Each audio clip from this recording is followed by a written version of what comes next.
George, could I just ask you your view on that incident and how you sort of viewed it all? I think the correct decision was made. I don't think the ball was going to hit him. I think the ball was going to hit the stumps and he was out of his crease.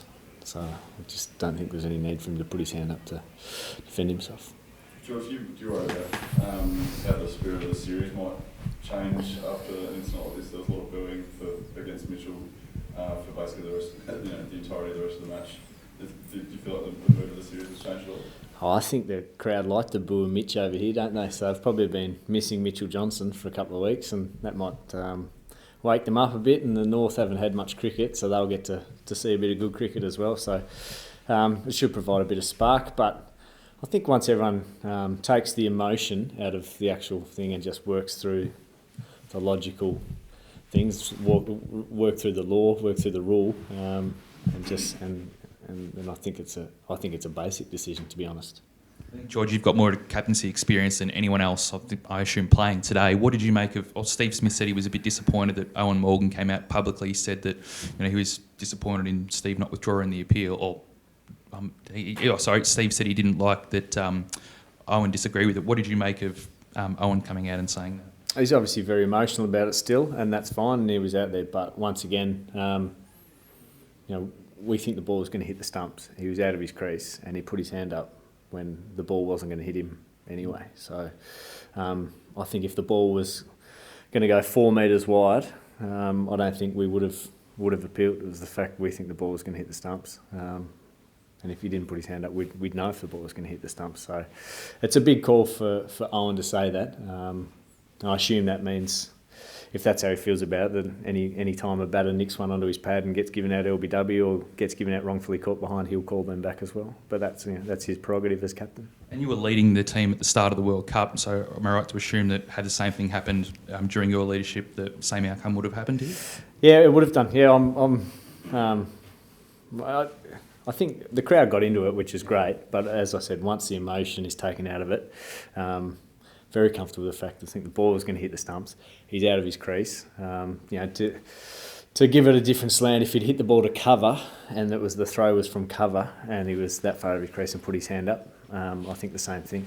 Something similar did happen to the same bloke in the Test match, didn't it? So that might be something he needs to work on. George, also sort of just exploded there, and this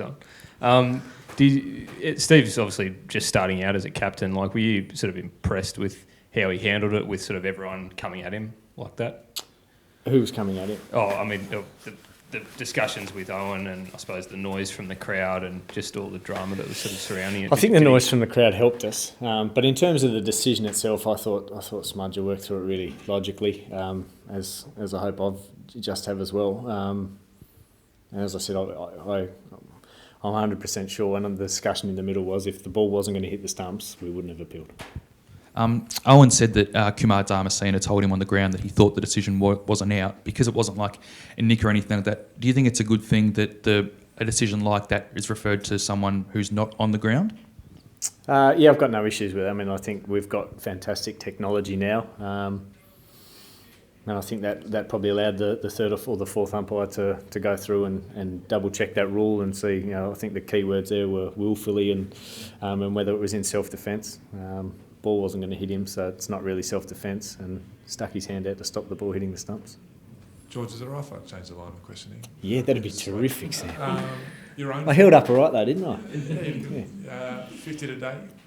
Did you feel like that knock was always there, or just sort of shorter runs? And how was it to get a good score today? Yeah, it was. I thought it was hard work early on, so I thought as a batting group, I thought we did really well, and I hope at some stage that'll get mentioned in the next couple of days. That I just thought we played a really good game of cricket as a team there.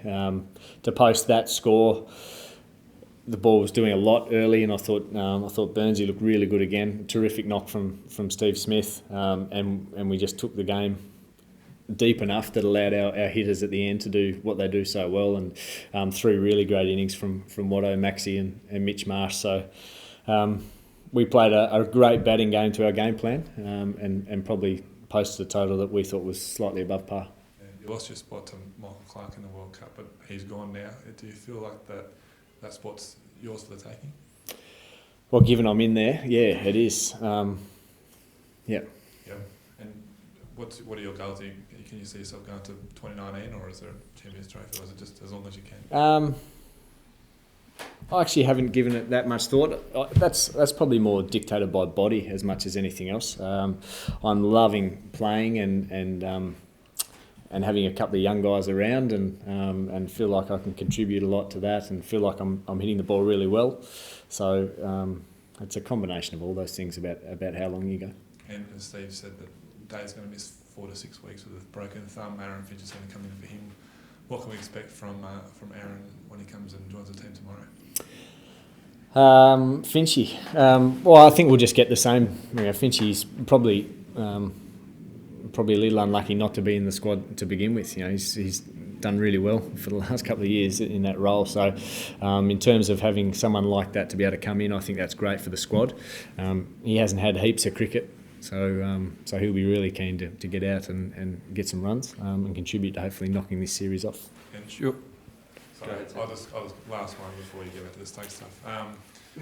Shane Watson went off injured a calf. Big blow for him. How's he holding up, and what does that mean for the rest of the series? So he's having a scan tomorrow, and we'll go from there. But that's something Watto's had quite a lot previously, and sometimes he's bounced back, and sometimes it's taken a bit longer. So I guess they'll know a bit more and go from there tomorrow.